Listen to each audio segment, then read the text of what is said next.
What a blessed Sabbath we've enjoyed. And as we come to this portion, I really want to take a little liberty, if I may, with the permission of the organizers and the chair people, to say the following. I want to congratulate this team for putting together a wonderful conference. Not because of what has been discussed here, but just for the very fact that this conference has taken place. And I don't think you need to apologize in promoting and asking people to join. I think it's our duty and our responsibility to be part of this great... I was a little worried when she said we're starting a movement here. We need movements to start, but we need to be careful what kind of movements we start. But I am excited to see that there is this tremendous interest and the tremendous amount of talent in this room. It's, you know, you've even got 2 cardiologists here. I'm joking. But there's tremendous talent in this room, and there's tremendous ability and opportunity to do great things for God. And if we don't do it, who will do it? And if we don't do it now, when are we going to do it? Dr. Williams spoke very passionately and articulately about the resources that we crave to have to do the work we want to do or we feel we need to do. I'll never forget, I'd been in the General Conference Health Ministries for just a reasonably short time, and I went out to Kenya to work on a drug prevention program which had been in place for a number of years. And as we sat and as we met with government officials and they asked questions about what we were doing, why there had been a lapse in the presence of the Seventh-day Adventist Church in the work that previously had been so strong and so powerful. And we talked about opportunities, possibilities, things that we could do together, things that had been done in the past. And what really moved me was a teacher who was a consultant to the government, who got up and said, 20 years before, the organization related to the church had produced a book on drugs and addiction, which to that day, this is 10 years ago, was still being used as a prerequisite book in the curriculum of schools in the country. They said, we're really asking, will you please redo the book?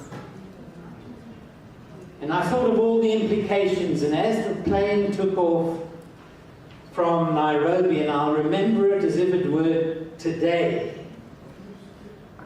and taking off in an airplane is something I do all too often. Looking out of the window, seeing the cloud formations which were silhouetting against the shadow of the Kenyan Africa.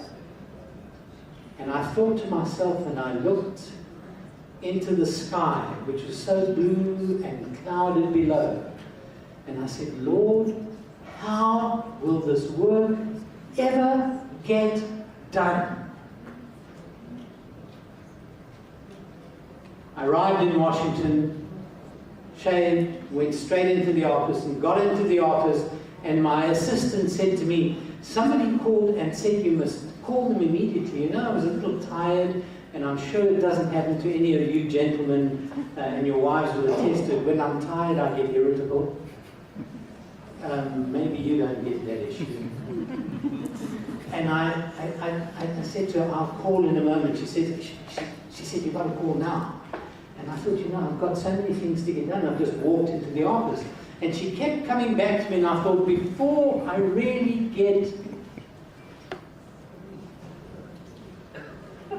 irresponsible in what I'm going to say, let me make the call.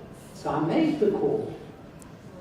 The other end of the phone, to my shame and my surprise, was a person who said, I know that you're engaged in many types of work, and maybe you need funding for what you do. We're about to go into a foundation meeting. Do you have any needs right now? I said, yes, we do. And I named a few of them. She said, well, how much money? You can imagine my embarrassment at myself. 24 hours before, I'm asking the Lord for means. Here, He's bringing the means, and I'm a little impatient about making sure that we get the means. And I've also learned when you request money from donors, if they say, how much do you want, you double what you want. They say, if you want 20, you ask for 40. And I thought we could do the project with 20, so I said, we could do it with 20. 3 hours later, the phone rang again. It was the same woman. She said, we've just had our meeting. We're sending $60,000 in the next day or so. Now, you may think that's a one-off. Interestingly, there are people whose hearts are being touched all the time. And you were talking about the needs. We're looking at issues related to addictions, pornography, mental health. And that same foundation has consistently been providing significant money. I've never requested a cent. The phone will ring at the time of need, and they'll say, won't you put in a proposal? We'd like to send money. Won't you? Or I'll get a notification from Treasury which says there is a check here for Health Ministries. Where do you want us to deposit it? Now, before you think that we are sitting on billions of dollars, we are not. But God answers our needs. Amen. And He said, before you ask, I will answer. And so as we walked down memory lane, David, I was challenged again in my heart. And I want to challenge this group. I want to challenge your leader. I want to challenge your union president and the team. And I'm so grateful that there are pastors here who came and shared with me that they want to see a collaboration with a health ministry. They want to see a blended ministry taking place in this union, and a comprehensive health ministry. And I say amen and hallelujah, because this is what God has given the grace-filled health message to this church to do. It's not being given for us to be long-lived, skinny sinners. The health message has been given to us so that we can be of service. Amen. He demonstrated His interest to the health of His people right from the beginning of creation. He made a magnificent environment, one which we can never even imagine. But look at the beauties of your own beautiful country and think of what Eden must have looked like. He gave a nutritious diet. Foods which we don't even understand. It sometimes worries me when experts say to me, we should be eating the Eden diet, and I say to them, well, what was it? And they say fruit, grains, and nuts. And what else? What was the tree of life about? Was that supplementing vitamin B12? I don't know these answers. I don't know the answers. That's why I don't give the answers. But He gave a nutritious diet. And science today, surprise, surprise, is supporting the importance of a plant-based diet, of having a much more vegetarian diet as opposed to the junk that people eat today. Fresh air, pure water, things which we take so much for granted. Exercise. As he gave our parents in the Garden of Eden the opportunity to tend the garden, and so he gives us the opportunity to move our muscles and make sure that we do the appropriate things. Spiritual help and health. He walked with them. In the cool of the evening, he would come down and meet with his creation. What an amazing picture comes into my mind as I can imagine God coming down to speak to Adam and to Eve. And I love and I'm saddened and pained at the issue that Adam and Eve thought they could hide away from God when they sinned, because he knew exactly where they were. Many people say we need a theology of health in our church. I put it to you, we have a theology of health in our church. Because right from the beginning we were given an understanding of what holistic health is all about. And we've mentioned it time and again over the last 14 hours, 18 hours, 20 hours we've been together. And the fact that it's body, mind and spirit, and all of those components are crystallized in the biblical account. And we even see that as Luke, the physician, looking at a comprehensive, holistic being, said Jesus grew in wisdom, mind, stature, physically, and in favor with God, spiritually, and man, relationally and socially. There's the theology of health in the Bible given to us in one text. So do we need a theology of health? We need a theology of suffering. Maybe that's what we need. But we do know that that which God has given to his children through his word and through the lesser light that shines brightly on the greater light, and health, evidence-based health sciences, and we've seen that so masterfully shared with us over the last 3 talks. 2 talks Dr. Williams has given us. That the evidence points to the value of what we have been instructed. So you must remember that the health message was given to this fledgling church in the time of the late 18th to early 19th century, when bloodletting, mercurials, arsenicals, alcohol in diverse concoctions, tobacco, opiates, all of these things were being used therapeutically. And calomel, mercury, were the chosen methods of treatment to people who were ill. There were theories that if people had temperature, well, you raise the temperature further, they would let blood, they would end up dehydrating them through the purgatives, through causing them to be nauseated. And so I think that they killed many more than they cured. And Ellen White wrote very specifically against the medications and the drugs of the time. And when you look at the drugs that she wrote against, there's really only one which is still used therapeutically today. Well, opioids are used therapeutically, and they are abused. But quinine, or quinine, quinine is still being used, and she, in certain places, states very clearly the importance of its use appropriately with malaria. So we know that when she talked about medications, she was referring to the poisons of the time, and not saying that we as a people, or in our philosophy, should avoid evidence-based, safe, responsible medical practice.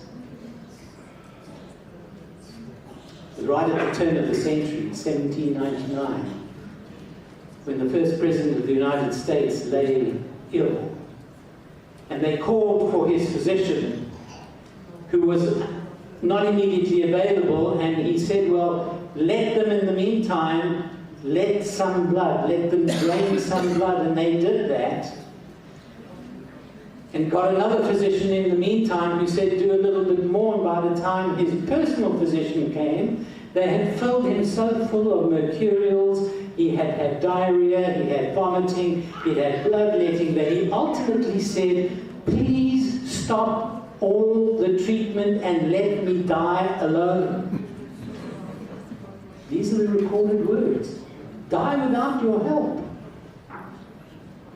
So that's the background, and right then in the United States, and also across the water in Europe, people were asking questions about what kind of treatments should be used, what would be appropriate therapies. And we find that, there was a health reformer who was a ship's captain. His name was Joseph Bates, who long before the church was founded, in 1823, he gave up tobacco. In 1824, he gave up alcohol. In 1828, he gave up tea and coffee. When was the first health vision, the major health vision? 1863. But in 1848, Ellen White had some instruction on the issue of tobacco. But in 1828, he gave up tea and coffee. 1844, he gave up, interesting date, 1844, he gave up meat, butter, grease, and cheese. And when he was asked the reason why he did it, his answer was not so that he could be more sanctified than others. His answer was simply this: I've had my fill of those things. Interesting. At the same time, there was a health reformer called Sylvester Graham, who interestingly propagated the use of fruits, vegetables, bread should be unrefined, cream instead of butter, avoidance of flesh, meat, and fish, avoidance of tea, coffee, wine, tobacco. So you're beginning to see that there is a kind of a movement going on here. I hope a much more important, as good a movement as you're going to have here. Taking a daily bath and shower, exercise in the open air, these are all things which become reminiscent of health reform as we think about it as Seventh-day Adventists. And what I want you to understand and to know, that health reform is not a monopoly of the Seventh-day Adventist Church. It's a historical term which came even before we came into existence. In 1848, Ellen White had an instruction on the harmful effects of tobacco, tea, and coffee. And interestingly, on the Friday evening of June the 6th in Otago in 1863, and I find it very interesting, clearly we have an English saying that says, to a man with a hammer, everything looks like a nail. To a health ministries person, everything looks like it should be appropriate to the crown jewel of the message. On a Friday evening, it was the Sabbath, she got a special message which said we should take special care of what? Let's read this together. To take special care of the health God has given us. Why? For our work was not yet done.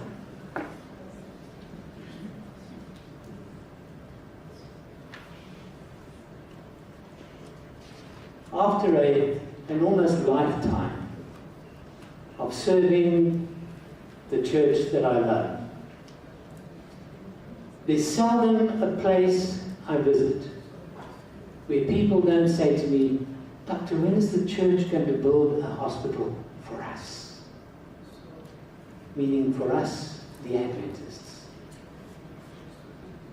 And I have to tell them with a very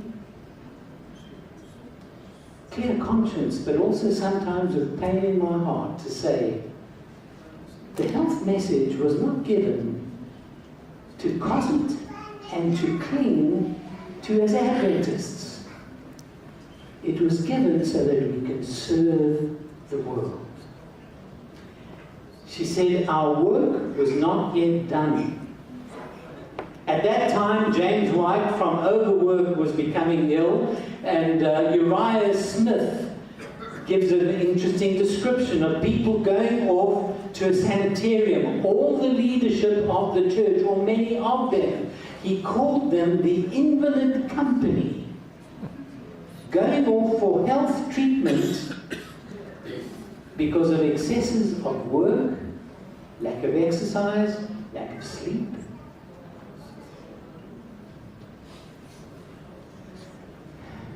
We often discuss and argue about what we should eat. But do we know and realize that when we are sleep deprived, it's the same as drinking and driving? But we pride ourselves on the fact that we are so busy, so active, that we work and we traverse time zones and continue doing all the things we do. We need to be consistent. 1865 then followed. 1865, she said, I've been shown that we should operate healthcare institutions. And last year we celebrated the 150 years since the Western Health Reform Institute was started. And I'm actually glad we didn't hear an amen to that. Because I wish Jesus had come before that. But 150 years from the beginning of the operating, and they started with gifts which totaled a few $1,000s, which were raised within the church to create these institutions. So then we see a traversing of time, and I've condensed this. There's a paper that I'll give you if you want it, which is a fully referenced paper looking at this particular topic. We then jump forward to 1966. Ellen White had already written all of her instructions. She had also held back on writing them or on reading other people like Sylvester Graham and Russell Trawl and Jackson, so that she wouldn't be accused of having copied their work. She then put it all together. But then in 1966, when I was in high school, Time magazine came out with this very interesting article, Cancer, the Adventist Health Advantage. So in 1966, the world is now acknowledging. Already Battle Creek, as you'd heard Dr. Williams allude to, had been a world example. The university that Dr. Kellogg started had been a unique example. Again, we come back to 1966, where the world is looking at the Seventh-day Adventist Church, the first Adventist health study, which is beginning to show advantages of extended life in those who followed the health methods of the Seventh-day Adventist Church, and they talked about it, the Adventist Health Advantage. And you know, we sometimes are a little bit concerned and nervous to embrace this message. But the world is saying to us, you know, you've had this jewel, what are you doing with it? Not only did that happen in 1966, but in 2005 there was National Geographic, which blurted across the headlines of the world the blue zones. US News and Today in 1999, 2001, 2009, 2011 gave how to live to 100 years of age. The first list they gave was a list of 10. Number 8 was, do you know what it said? Live like a Seventh-day Adventist. US News Today. It's been revised a number of times, but that line remains. Live like a Seventh-day Adventist. And I would actually be very tempted to write to them and say, please put in parentheses, like a Seventh-day Adventist should.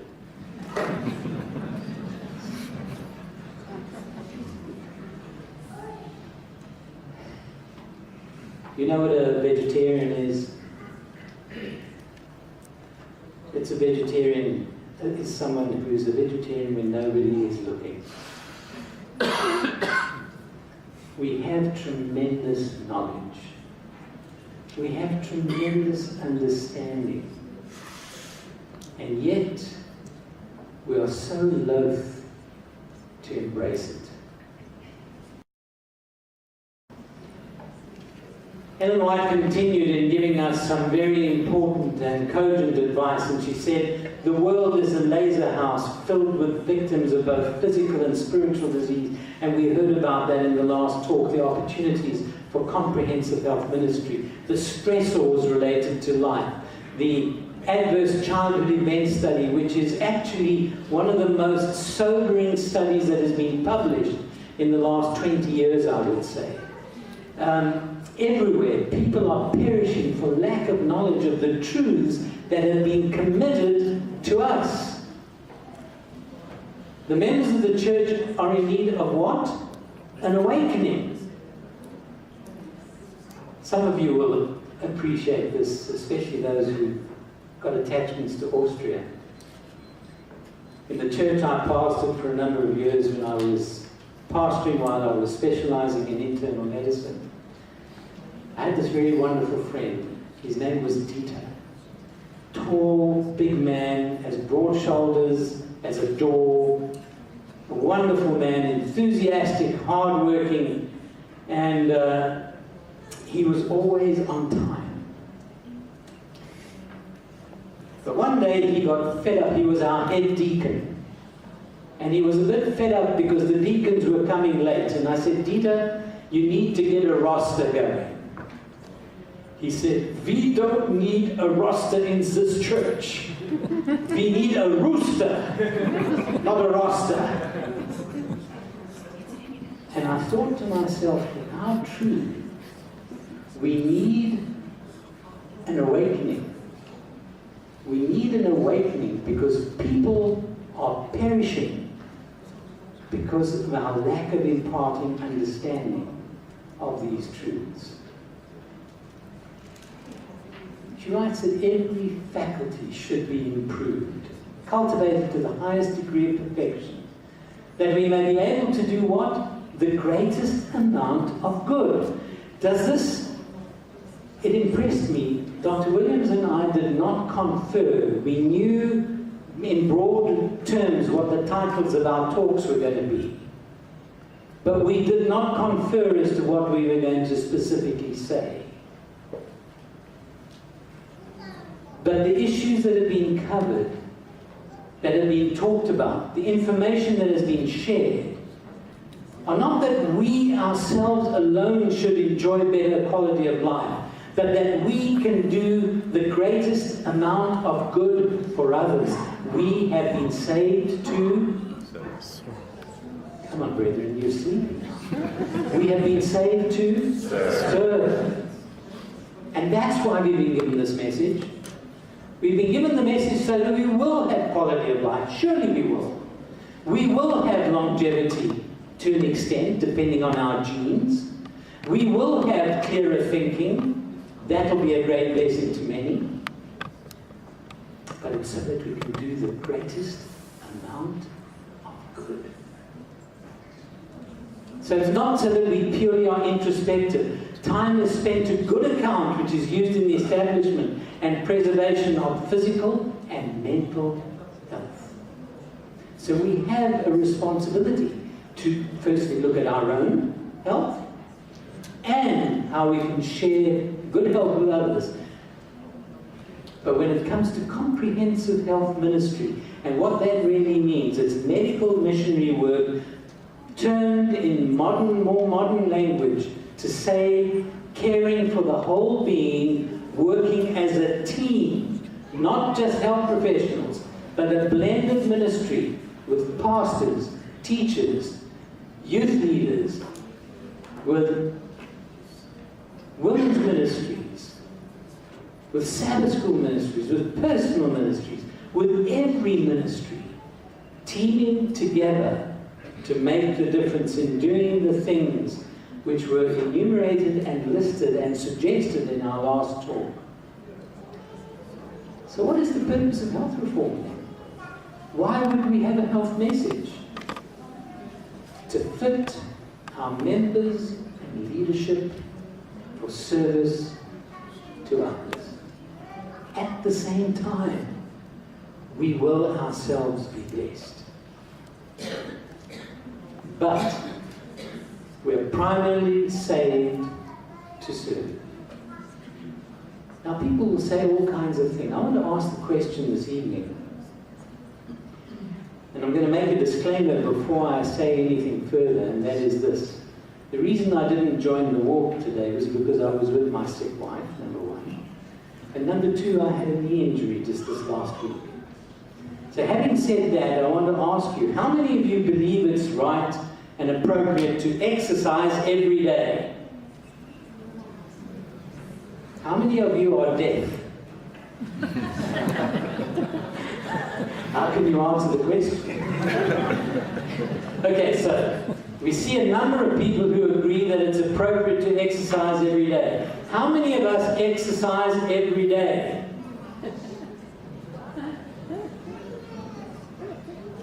So we see there's a knowledge, behavior disconnect. A knowledge, behavior disconnect. Where we know what we should do, we know what is appropriate, and yet to get the neurons firing and making it done sometimes is lacking. Without health, no one can as distinctly understand or as completely fulfill his obligations to himself, to his fellow human beings, or to his Creator. Therefore, the health should be as faithfully guarded as the character. Do we admonish our church members to study the Bible every day? To pray every day?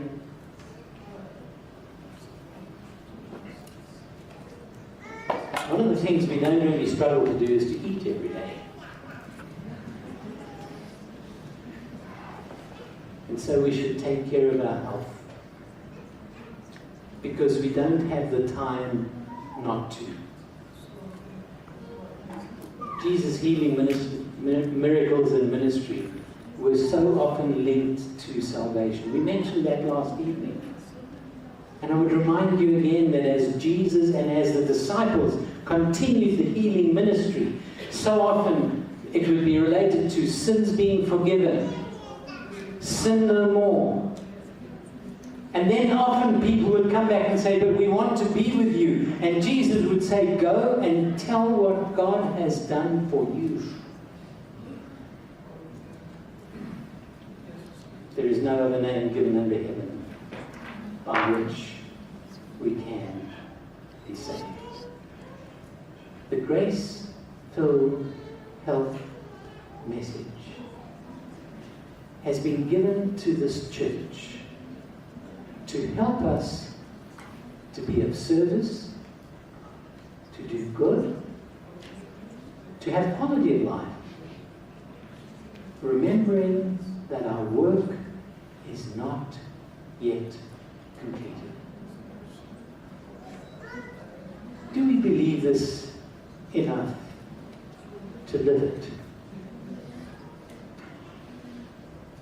As we near the close of time, we must rise higher and still higher upon the question of health reform and Christian temperance, presenting it in a more positive and decided manner. Temperance is a word which has become, I don't know what it is in Norwegian, but in English, temperance has become an anachronism. An anachronism. You know what an anachronism is? A word which seems to be outdated. And yet, at the basis of all our Christian behaviors, temperance, and I'm not talking about just abstaining from alcohol and tobacco and recreational drugs. I'm talking about wisely using those things good and avoiding all things harmful. Temperance presenting it in a more positive and decided manner. You know what is interesting, and I don't want to be misquoted on this, but Jesus said, if you don't give this message, who will give it? The rocks will cry out. In the magazine Christianity Today in 2013, there was a very comprehensive report, and the cover of it stated, "Are you fit to lead?" And it's talking to pastors and to Christian leaders. Are you fit to lead?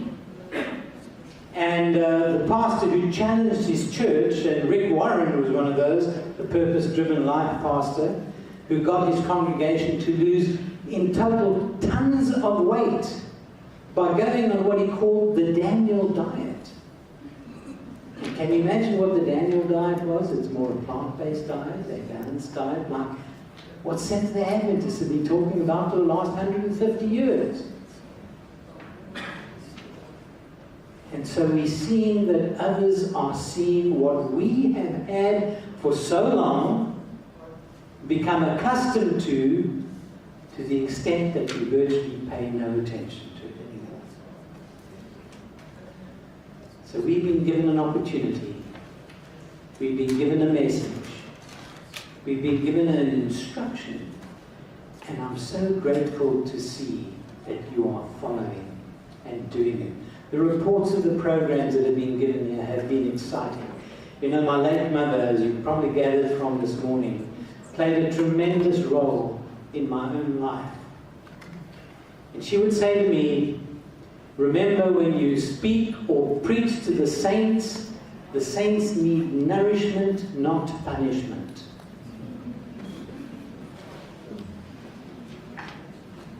And so I want to give you the nourishment this evening. You're doing tremendous work.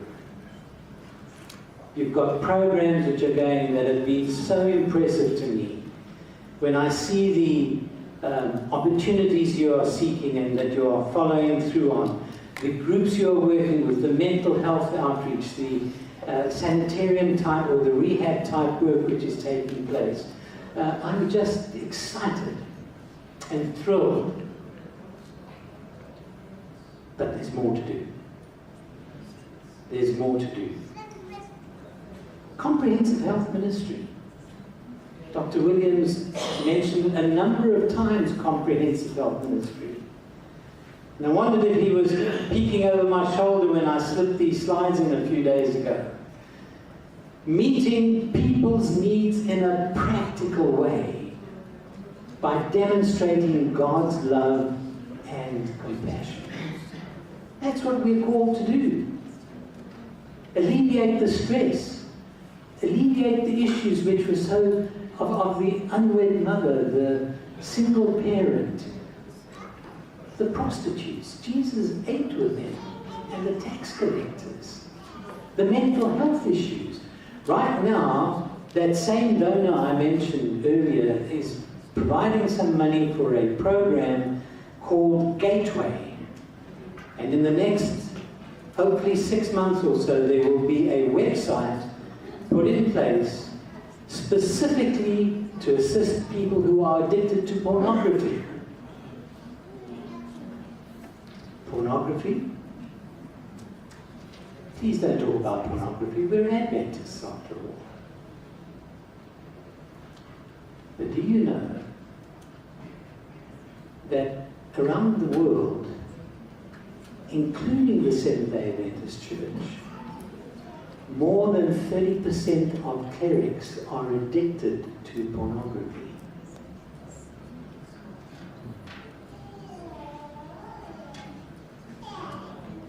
I opened the Newsweek magazine 2005 or 6, and inside on the middle page was the testimony of a pastor who revealed his addiction to pornography. And as I read this, you can imagine my discomfort when I saw that the pastor involved was the pastor of a Seventh-day Adventist church. Having said that, though, I wonder who he could have spoken to about his addiction. I wonder if we have safe places in our church where people can come and get help. Dr. Berglund, do you know of any?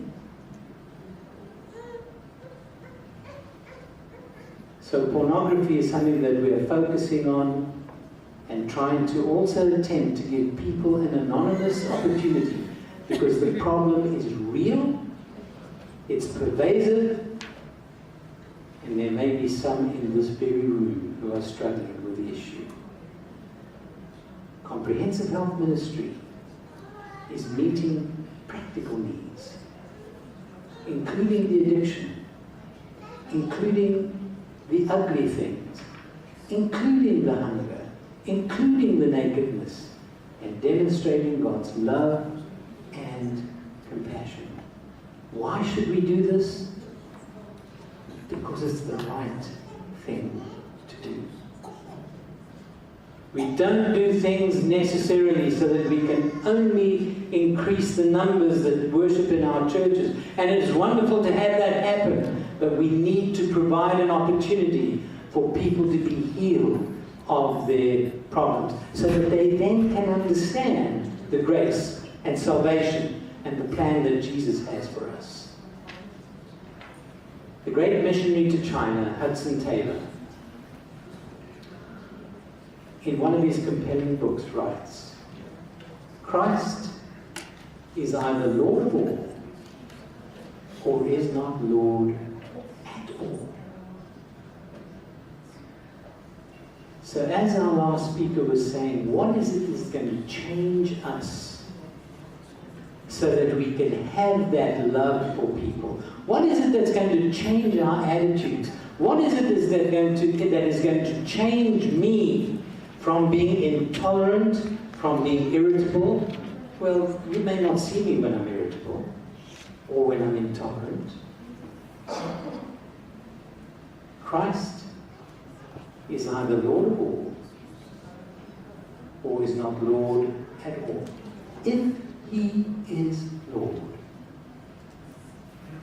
treat him as such.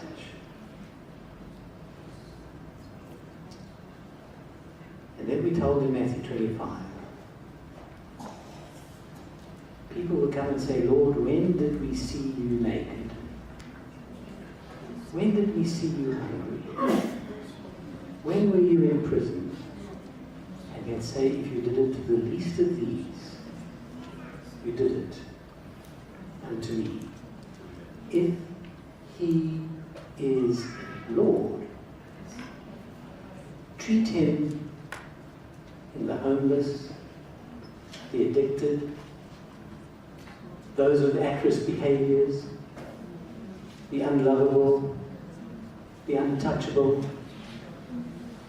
That's where our mission lies. Do we have programs? Absolutely. Recovery ministries, eating and cooking and nutrition schools, we've got them. Stress recovery, we've got those.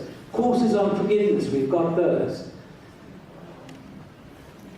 What we need to do is to apply them to the environments in which we find ourselves. I want to ask the question, will I answer the call and honor him in body, mind, and spirit, thus preserving the best conditions for highest service to God and to man? This is the last opportunity I have to speak to you on this kind of level. I want to thank you very much for the privilege of being able to be here. It's been an exciting and special assignment for me. It's been a pleasure. It's also been inspiring to see the enthusiasm, the resources of people that you have in this union, the quality of individuals who are here. And thank you for your willingness to serve, to spend, and to be spent. I want to take the liberty and see if it does come out of showing you the experience of the young man I mentioned to you this morning. Or maybe it was yesterday evening, I don't recall. The young man who's faced the issues of cerebral palsy, bipolar, spending many, many weeks in hospital every year. And I want you to just see the change that comes in the life of someone who has been touched by an understanding of God's love for him. Let's see if it works.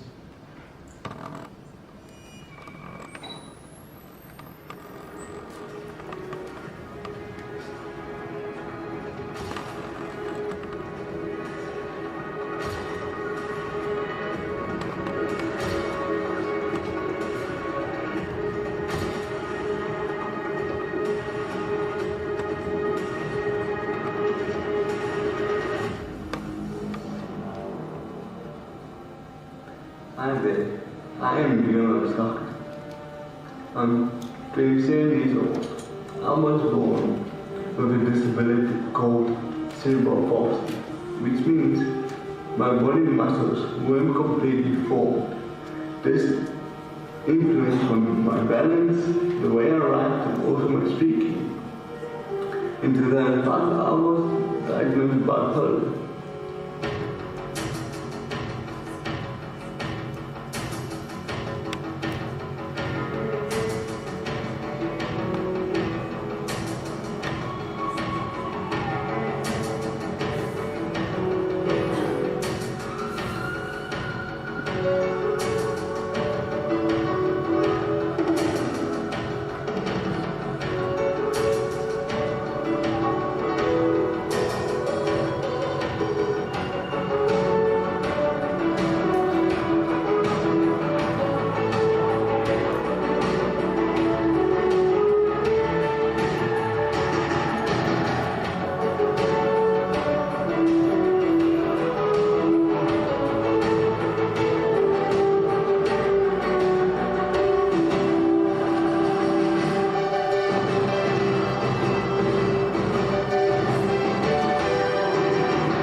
Disabilities, both physical and mental.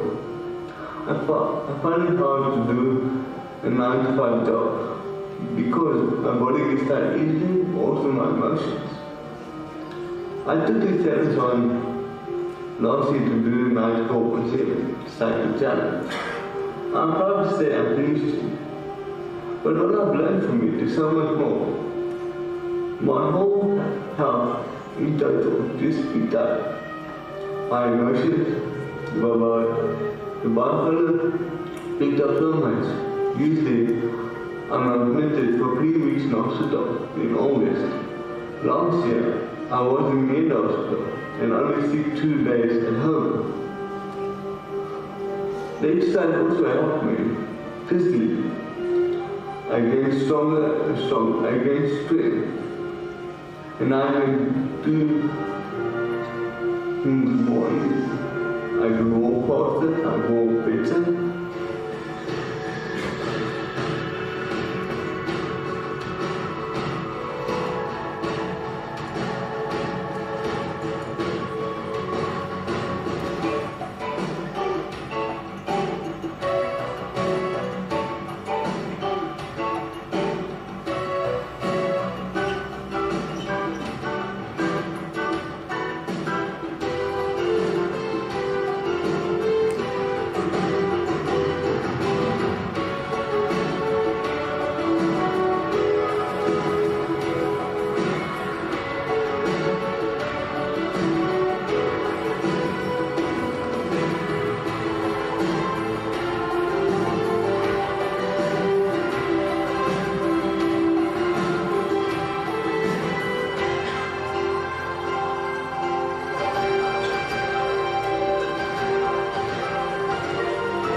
to do a triathlon by the end of this year.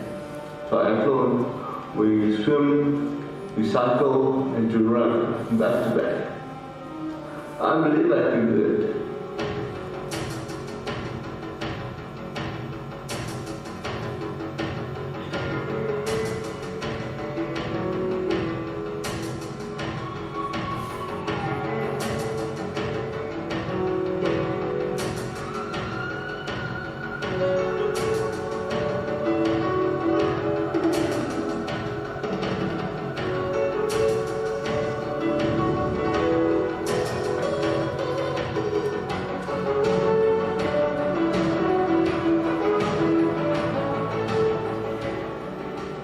Person with disabilities is actually giving a good opportunity to serve people, to motivate them. I want to motivate them to be healthy, to live a healthy way. I want to tell them that life isn't over if you have depression, anxiety, or even suicidal thoughts. I would like to motivate people to live right. To live life right and stay positive. You can do it. Even though there are disabilities or limitations, there's nothing you can't do with God.